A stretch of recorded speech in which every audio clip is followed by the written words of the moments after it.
Okay, so I'm live interviewing John Thompson, an experienced SaaS founder and a SaaS advisor. Um, Good to meet you, John. Can you share with us a little bit about yourself and your background? Sure. Good morning, Peter.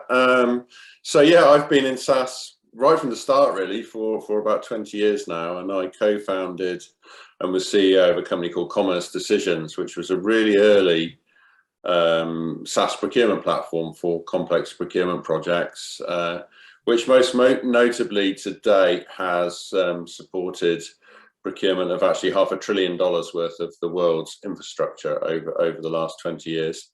So pleased to say a company that's had some good impact for its customers over that time. And I sold the company to Kinetic, who are a UK public company, a few years ago now in 2008, and worked for them for a bit before co-founding another SaaS company and eventually going into a portfolio career in 2018. Fantastic. Well, it's an honor to speak with you. Sounds like you've got some amazing experience there, and obviously really knowledgeable and within SaaS. So I understand now that you operate in an advisory capacity with several SaaS businesses, and you were talking with me just previously about how you have a framework that you use for evaluating SaaS companies. Do you use this for kind of health check and a way to evaluate whether they're companies that are capable of scaling and being ready to sell? Yeah. So since I've been kind of portfolio, I've chaired a number of SaaS businesses, some of which have got to successful exits, others have grown and raised money. So between the companies I've chaired and ones I've kind of done CEO coaching and kind of board level advisory, I've seen a lot of SaaS companies, probably 20, I would say, over the last 4 years at some level. And what I love is looking for patterns and seeing, okay, what really are the characteristics that seem to be predictive of a success story here. So yeah, partly it's when I'm getting to know companies, it's nice to know that, the best kind of companies to work with, the ones that are going to succeed tremendously anyway.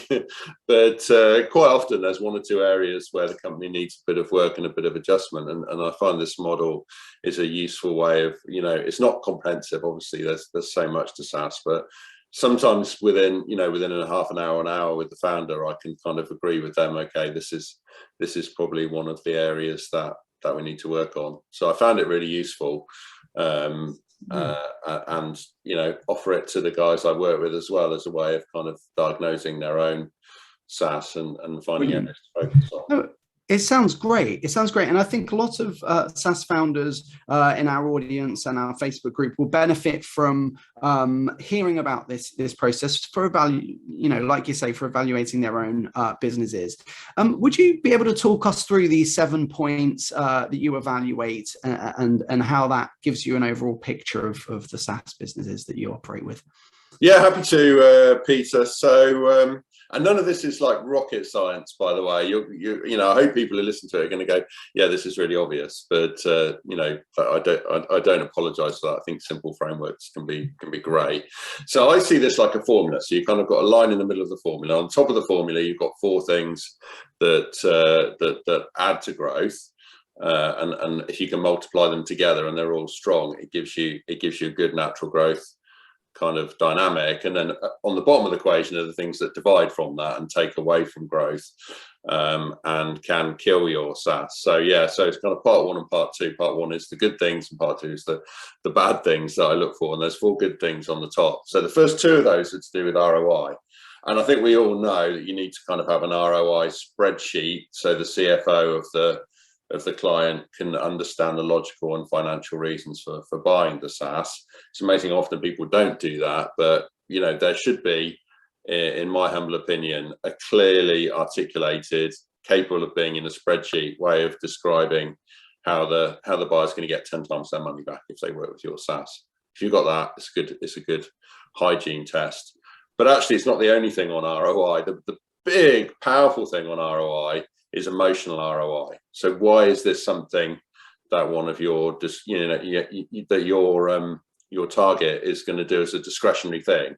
Like, why are they going to want to do it? Why are they going to go home and talk to their partner about how cool this is and how it's changed their working world? So, you know, emotional ROI tends to be things like easiness. Like, I'm a massive fan of like making life easy for people. So, or it can be power and control. It can be visibility.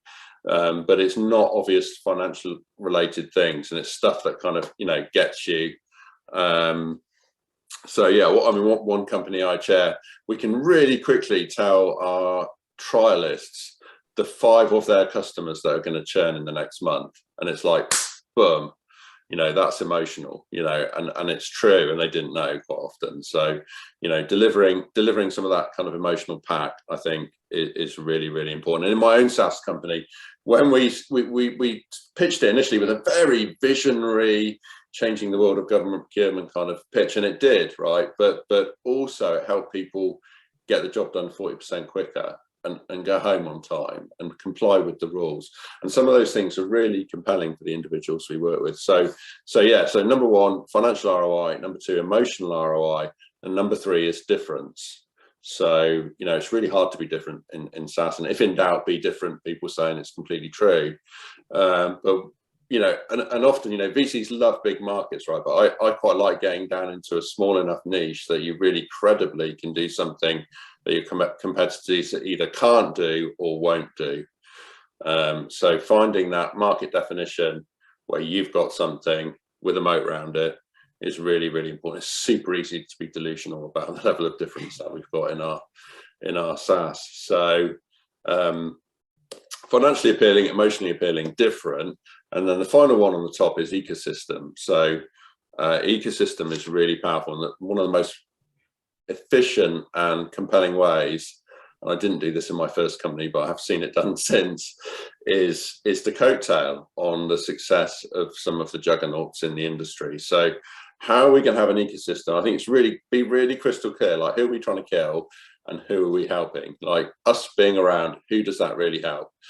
What gaps does it fill? And that can be super, super powerful. And again, you know, I've seen situations where the customer acquisition has gone up by a factor of 10 or 20x by doing no more marketing and selling, just by like, boom, creating a clear ecosystem story. So those are my top 4s. But with SaaS, you can get all 4 of those right and still be really, really problematic and not grow. So what are the 3 things that kill it? And 2 of those are the heading of friction. Okay, and I've been guilty of this in my career, of like, yeah, look at all this value, and giving people a bit of a science project to do to get to that value. Like 20 years ago, that was cool. Now you're dead if you do that. So you just cannot have friction in the way, particularly, you know, point number 1, onboarding. So we're going to make this customer's life easy, but how do we make it easy for them to make their life easy? It's like, you know, 2 levels of easiness. That onboarding friction has got to be as minimal as it absolutely can be. And actually, in my experience, if you deliver, say you deliver half or quarter of the value, but you're the easiest to onboard, you'll probably win, because people will just go and do whatever's easiest. So onboarding friction, keep that minimized.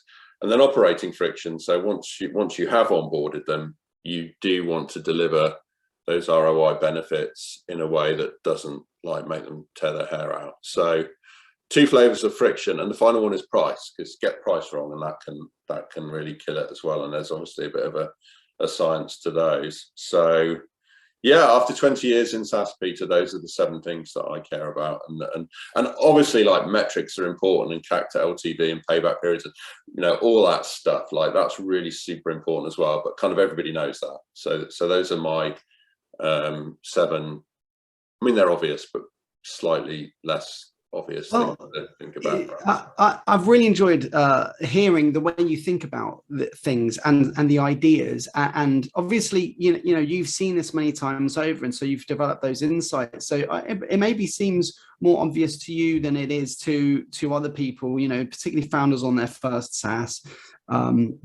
or early stage. And definitely, you know, there's a ton of insight there that I've really enjoyed, you know, kind of getting access to your ideas and how your brain works to evaluate these businesses. So thanks so much for sharing that with us.